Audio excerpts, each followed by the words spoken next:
my fellow comic book collectors, it's Alan, the Comic Collector Geek, and this is the Q&A video where I basically answer your questions. Every week, people ask me questions, and the next week I answer them. So this week, I got a lot of questions, some really good ones. It's like pretty broad spectrum of good questions. I'm going to show a few books, not that much this week, but some pretty cool questions anyway. So lots of great info I hope that I can share with you guys. The first question comes from I Like What I Buy.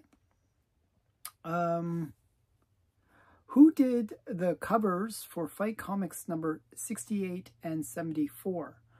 So 68 was done by Jack Kamen, and number 74 was done by Maurice Whitman. If you're not familiar with Fight Comics, those are kind of the Jungle Girl covers, and they're pretty cool. Jack Kamen, you know, his women are pretty hot, and I like Maurice Whitman stuff too. There's a way that I can always tell it's a Maurice Whitman cover just by the mouth. The way the mouth is done, it has like sort of like this, it's like a sort of look to it. I don't know. Like once you see it, you can't unsee it, and you'll always recognize Maurice Whitman's style. Yeah. MJ Chick wrote, do you think Richie Rich will gain popularity with collectors? Well, I've just brought my Richie Rich #1 here with me. So I figured, hey, I should show something. So this is Richie Rich. This actually goes with another question from Matt, who likes comics. Will Harvey's children's books ever gain in more value? Scarcity is beginning to show. So, for example, this book is not a cheap book. A lot of the major keys with Harvey Comics, this one, have actually been pretty hot. I almost thought of hot stuff when I said that, actually. They do really well. But grade is really important. I mean, this is a low grade, but it's still an expensive book, even in lower grades. But yeah, like the Harvey books, generally, they were mass-produced. Like any books that were meant for kids were basically mass-produced. And what you'll find is if you go to the back bins, and you'll find a lot of those lower grade comics that were in kids' hands, and they were Harvey or Dell, or, you know, those Gold Key as well. Those kind of books you'll see in the dollar bins. Not in the dollar bins, maybe like the $5 bins because they're golden age. But they don't really have much value.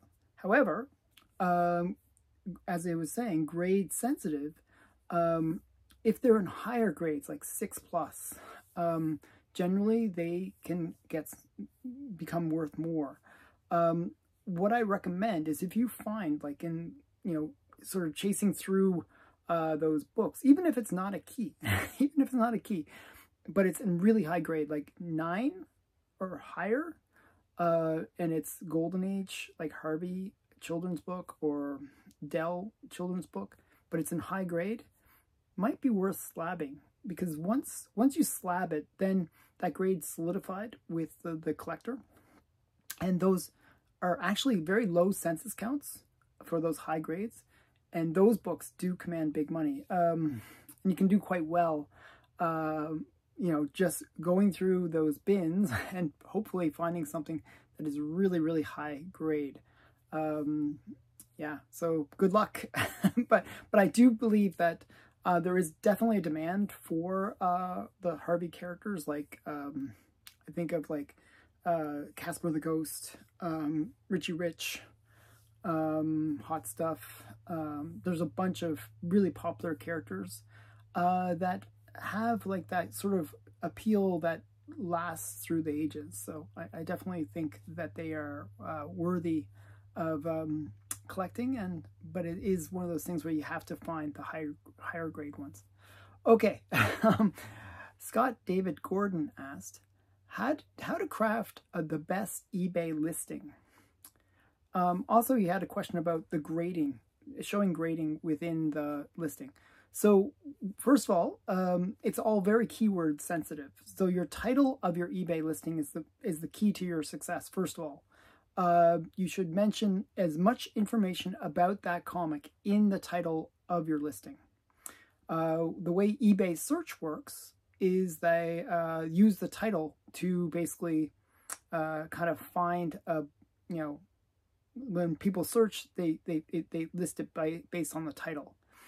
And generally, it's not about ranking at the top, because generally people will search through the listings and they will find it by, they'll look for it based on price.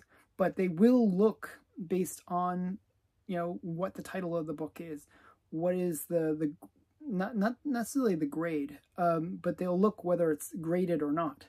So generally when people search, they'll search the name of the book, the issue number, and CGC or CBCS. Generally they'll search CGC. So I've seen a lot of people where they are selling CBCS slabs and they put not CGC as a way to put that CGC in the title, because then it will get hit and found, but as a way to just to trick the eBay algorithm, right? So the point is, you want to mention those key points. You want to mention that it is the issue number, the title, issue number, and also you can also mention the genre.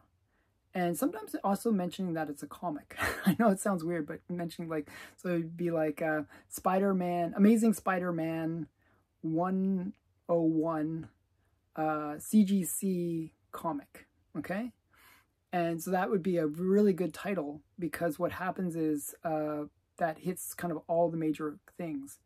In some of the Golden Age stuff, you might want to mention some of the genres like Good Girl, war cover, or some of the artists like Matt Baker, Alex Schomburg, or even in the modern age, you can mention things like Todd McFarlane or those kind of things, all in the title. So try to get that into your title. Now, in your description, because if you do that right on the title, you're going to get the views to your listing.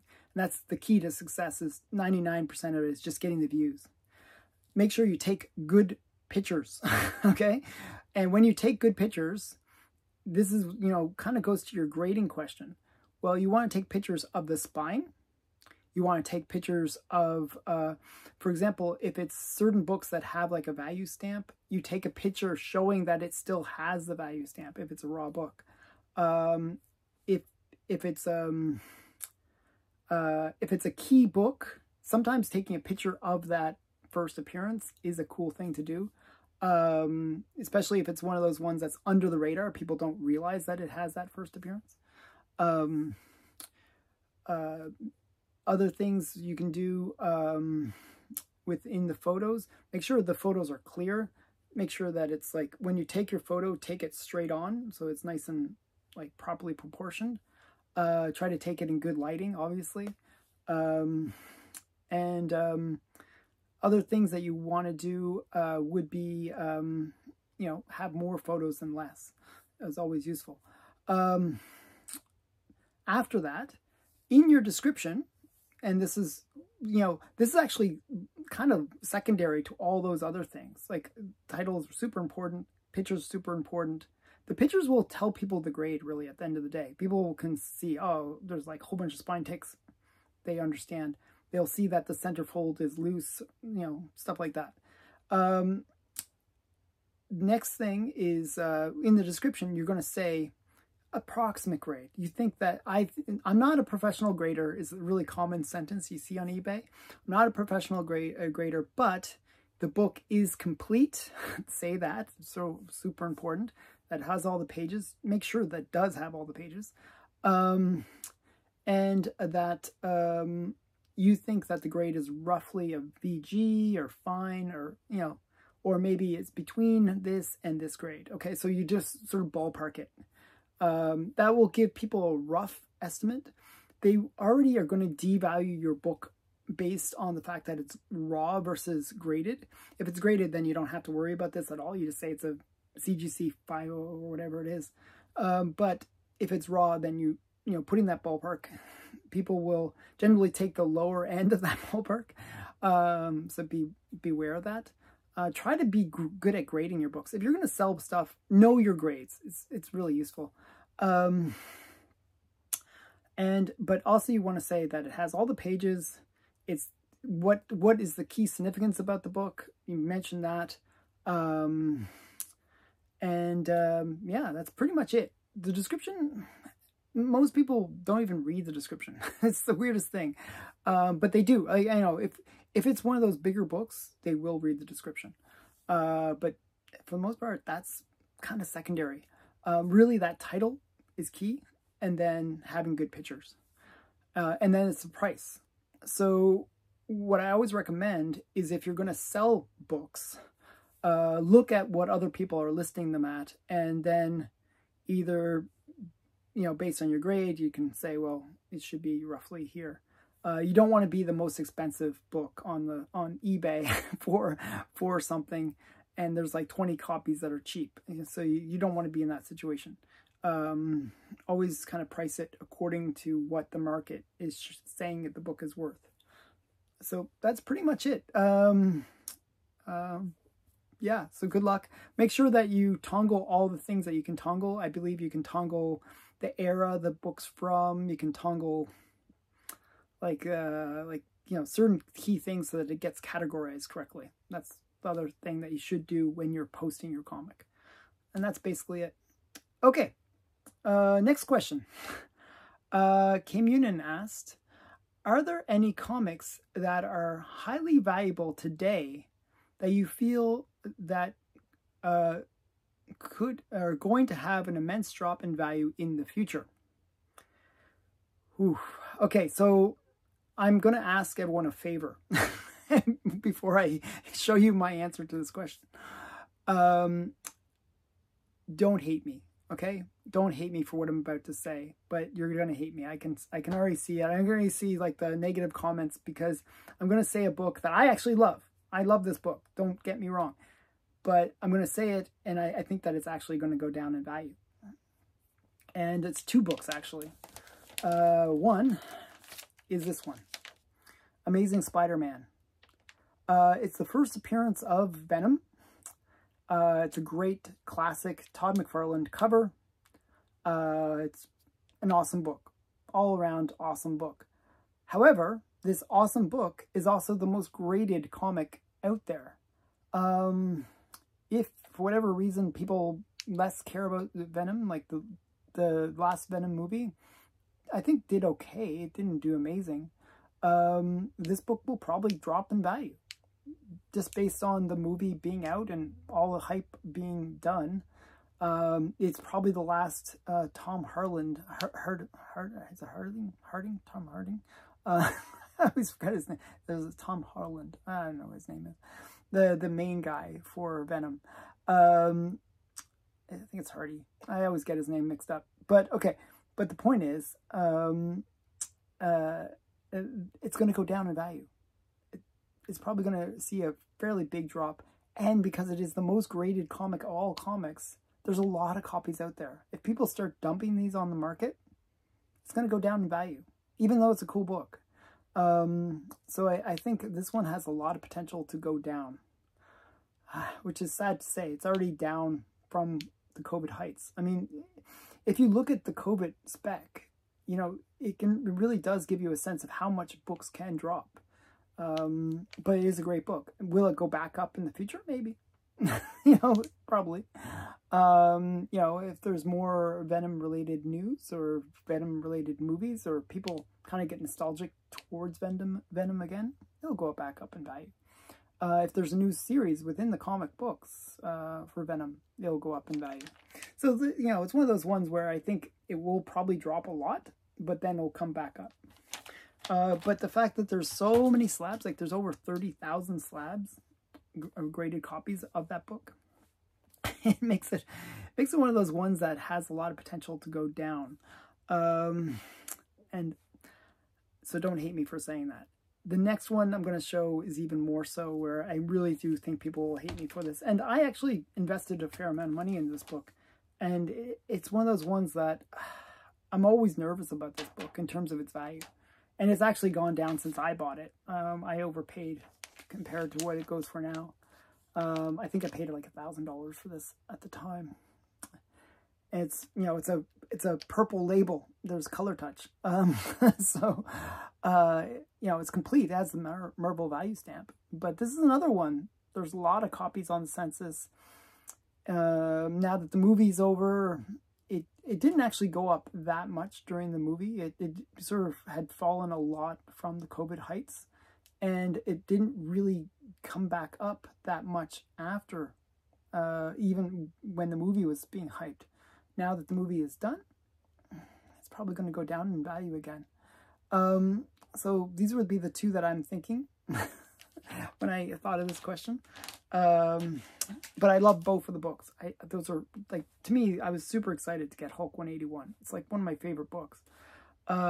Just because it's like, you know, Wolverine is such a great character. Canadian, awesome character. Now, are there any that you think would become worthless?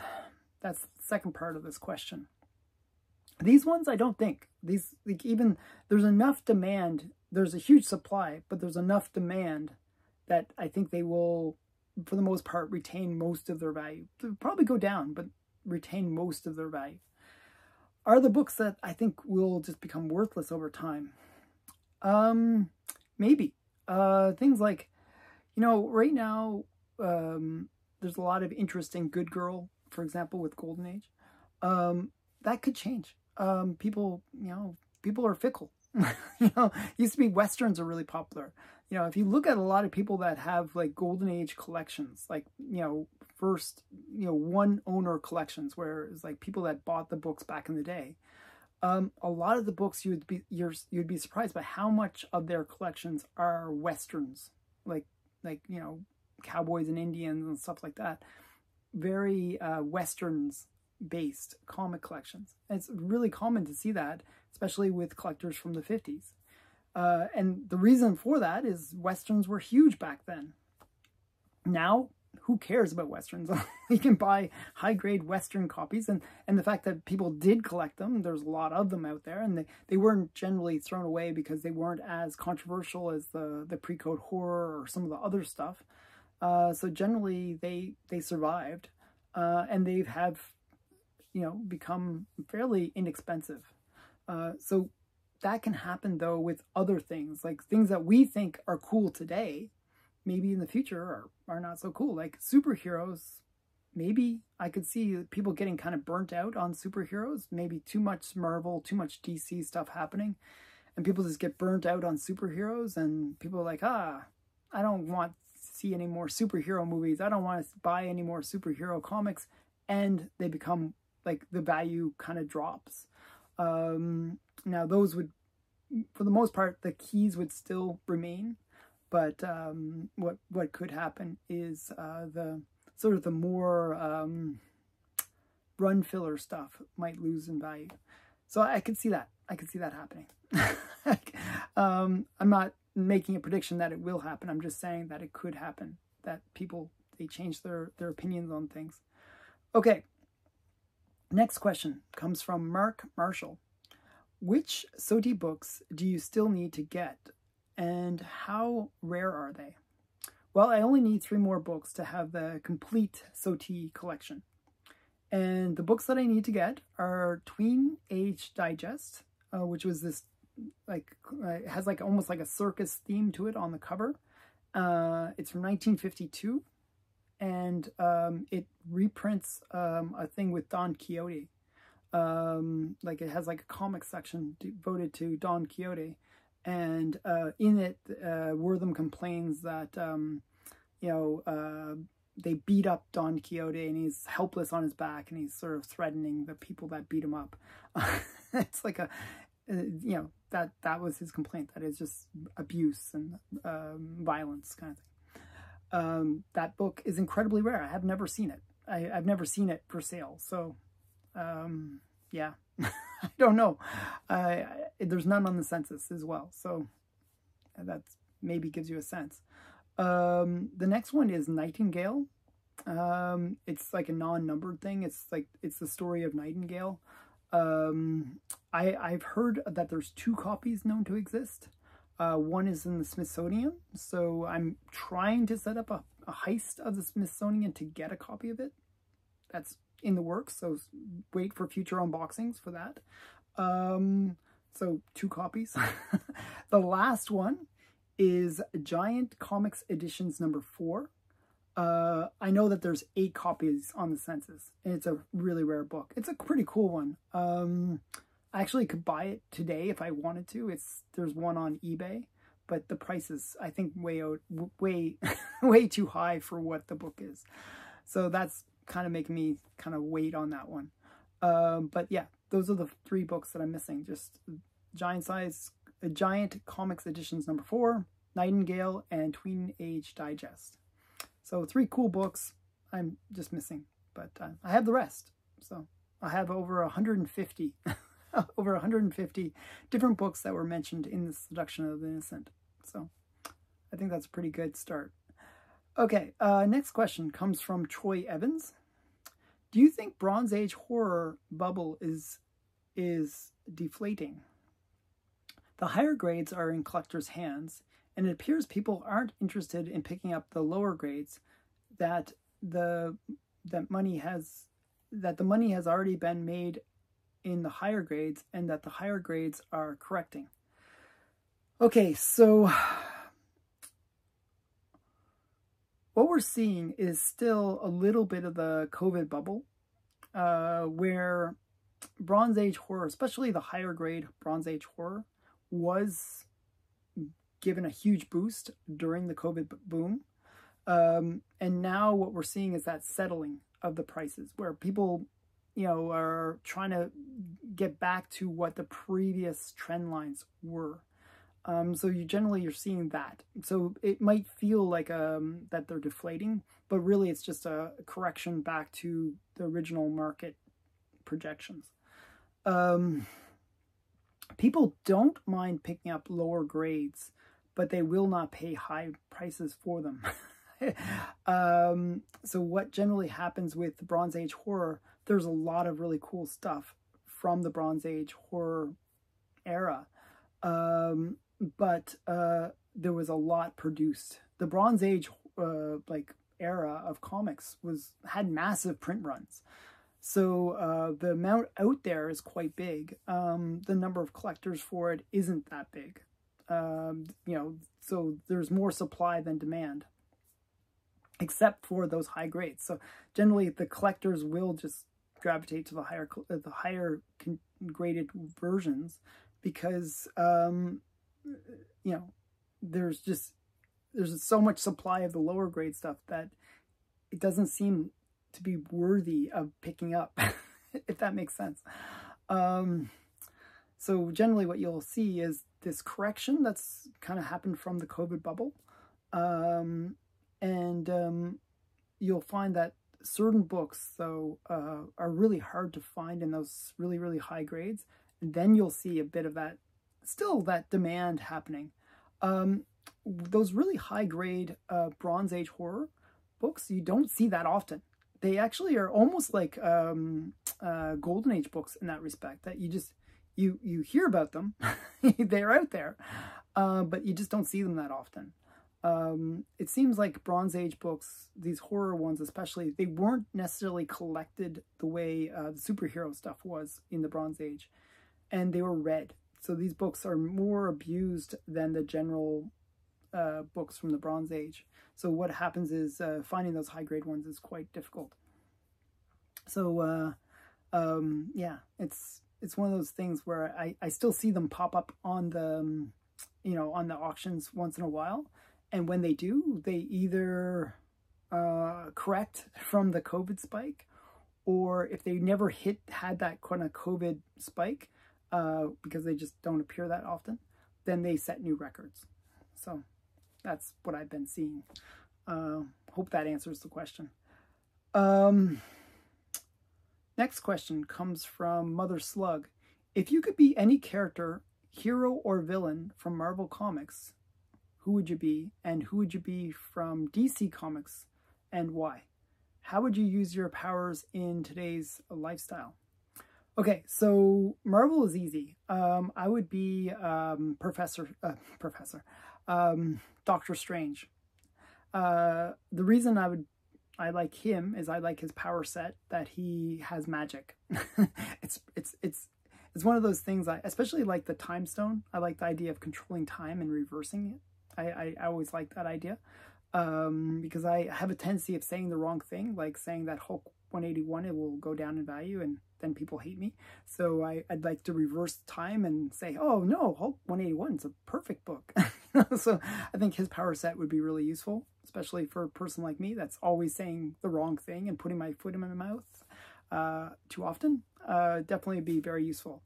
On the DC side, I was thinking about that. I was thinking Flash, because I always liked the Flash, especially when I was a really young kid. I really liked the Flash. I'd run really, really fast, or think I was running really fast. And I just liked the idea of, especially when I was a kid, I'd like to run to different places. Like whenever I was always running late for things. So just the idea of being able to run to get to my, wherever I needed to go on time, would be very useful. So Flash power set would be useful for not being late all the time.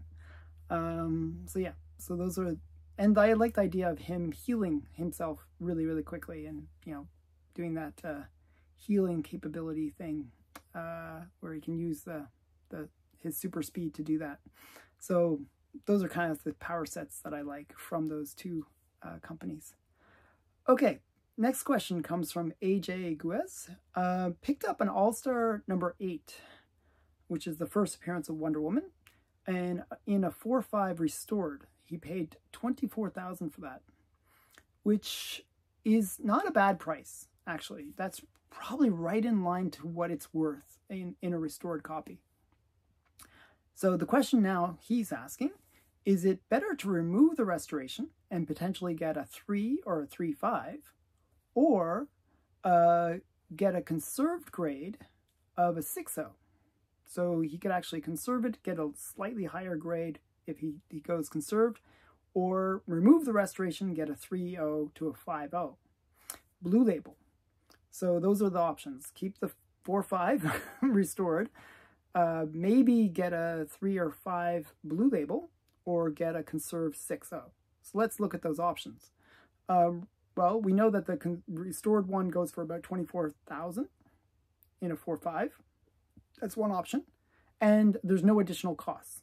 So that's always important, because whenever you get restoration removed, you're probably paying $100, $200, maybe even more for that restoration removal. So that's a cost. So you don't have that extra cost.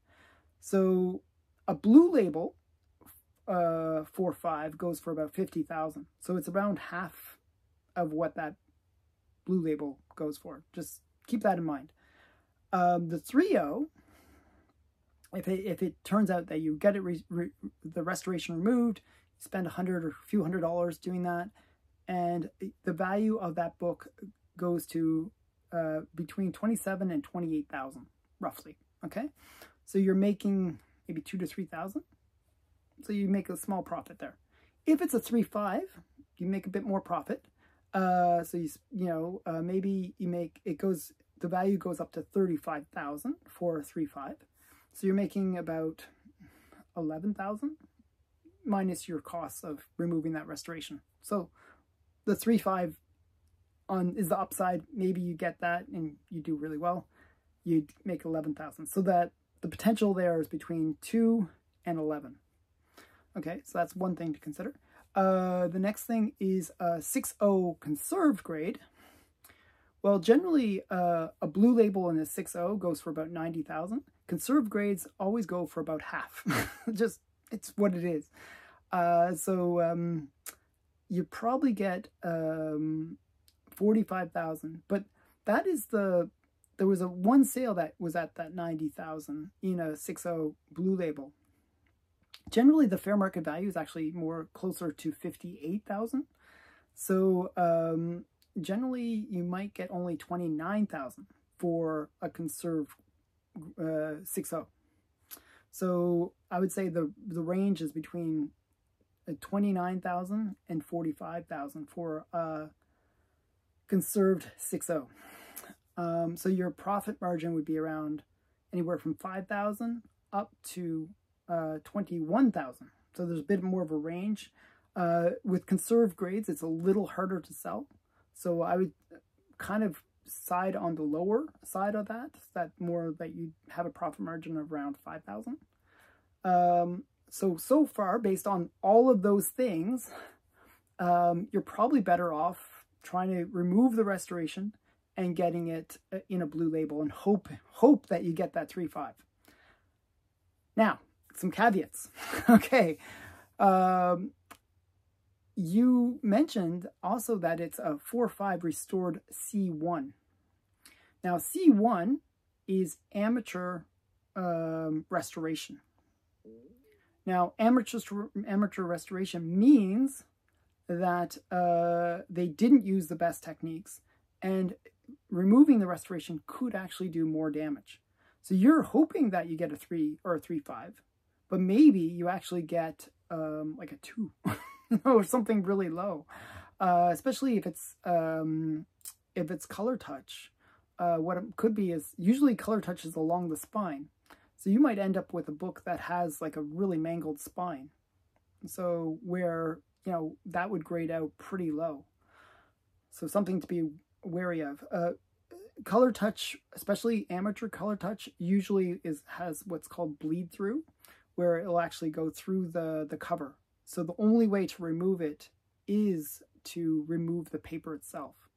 So just to be aware, that I'm warning you that it's very dangerous. You're being very hopeful with that 3 to 3.5. Okay, so that's another thing to be considering. Now, here's another thing. Long term speaking, is that 4.5 going to be worth half of what the current blue labels are going for? I don't think so. I think restoration is becoming more and more accepted, especially in the golden age. So even if it becomes slightly more accepted, like slightly, like saying instead of 50%, it's worth 60% of the blue label. Well, then what happens is you've made 10% without doing anything, with just by the market itself. That's an extra like $3,000 without really any effort. Just, there's always, I always want to just put out all the information so that you can make the best decision. But if you're really confident that you can remove the restoration and get that 3.5, that is probably your best choice. But I would, like, I always err on the side of like nervousness. I would just stick with the restored book and be happy with it. Hope that helps. Okay, Adrift wrote, are there any single issues, titles, characters, or creators that you feel are overhyped or overrated? Peach Momoko. I really feel like she's overhyped. I like some of her stuff, but she, for more often for me, she's a miss than a hit. So I'm not a big fan of Peach Momoko. Sometimes she's good, sometimes she's not. And some of her books, like I read Demon Days, it was so-so. So, yeah. So Peach Momoko is my overrated choice. Yeah. Probably going to make even more friends than I did with my comment about Hulk 181. But yeah, so that'd be the choice there for that. So you can take that wherever way you want. Okay, Matt likes comics. I already answered. Next question comes from Matthew Miller. If I wanted to send you some books, how would I do so? Well, if you want to send me books, I thank you. That's very nice of you. You can contact me on Instagram and I'll send you my mailing address. I can either send you my Stackery address where you can get cheaper shipping in the US, or I can send you my Canadian address and you can ship it directly to me. So just contact me on Instagram. It's Comic Collector Geek on Instagram. So that's the easiest way. Or it's comiccollectorgeek@gmail.com. All one word at Gmail. So you can contact me that way as well. Okay, last question comes from Knives. He wrote, son of a doctor, really? What is his specialty? Well, actually, both my parents were doctors. My father was, both my parents, they started out as anesthesiologists. They were both anesthesiologists, and going to bed was a very easy thing. That was the joke in the house. We'd always say, oh, you know, my parents would always say, oh, we're going to get the hammer and put you out. It's like, it was a joke about anesthesiology. Yeah, both my parents were anesthesiologists, but then they both shifted their specialties. My mom switched into pain management and palliative care. She started out palliative care, then switched into pain management. That's just how she went. So she had 3 specialties. My dad started out as anesthesiology and then switched over to pain management. So that's how they both finished their careers, is in pain management, which turned out to be a much bigger moneymaker than the other things that they had done. So that's it. That's all the questions for this week. I hope you enjoyed my answers, and don't give me too much hate in the comments. I really do try. I do like Hulk 181. Put the comments below, and also if you have a question that you want answered for next week, please put it in the comments below and I will do my best to answer it. Thanks again for watching. Bye for now.